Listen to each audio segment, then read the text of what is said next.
नवी मुंबई महानगरपालिका स्कूल के छात्र की इमेजिका पार्क ट्रिप के दौरान हुई दुर्भाग्यपूर्ण मौत को लेकर महाराष्ट्र नवनिर्माण सेना ने आक्रामक रुख अपनाया। मनसे प्रवक्ता गजानन काले ने प्रेस कॉन्फ्रेंस कर इस घटना पर सवाल उठाते हुए संबंधित अधिकारियों के निलंबन और मृतक छात्र के परिवार को आर्थिक सहायता देने की मांग की है।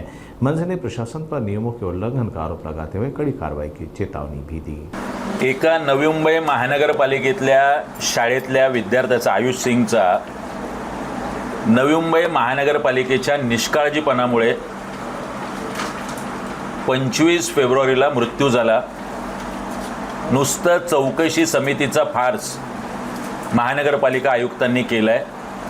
कुठलीही टेंडर प्रक्रिया न होता 4.25 कोटी रुपयाचं कंत्राट एकल स्रोत पद्धत जी मुळात राज्य सरकारच्या GR नुसार लागू होत नाही। एकल स्रोत पद्धत म्हणजे ती गोष्ट फक्त त्याच व्यक्तीकडे किंवा त्याच खरेदीदाराकडे मिळते।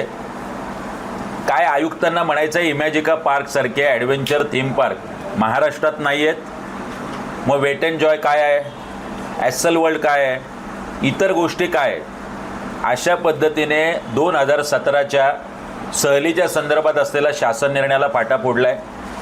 2016चा उद्योग विभागाचा एकल स्रोत पद्धत जी इथे लागू नाही आहे आणि 4.25 कोटीचं कंत्राट काढले। हा निव्वळ भ्रष्टाचार आहे।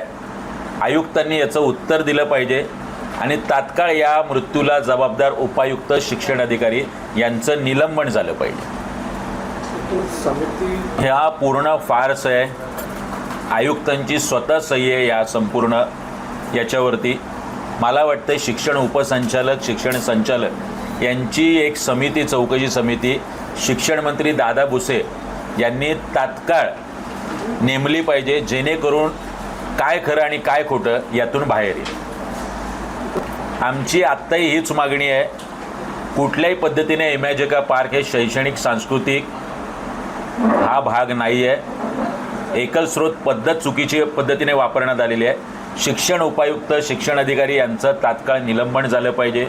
त्या मुलाला नुकसान भरपाई मिळाली पाहिजे आणि अशा पद्धतीने कुठलीही सहल शासन निर्णयाला फाटा फोडून करण्यात येऊ नये ही मागणी आम्ही शक्यतो महानगरपालिका आयुक्तांकडे ठेवतो।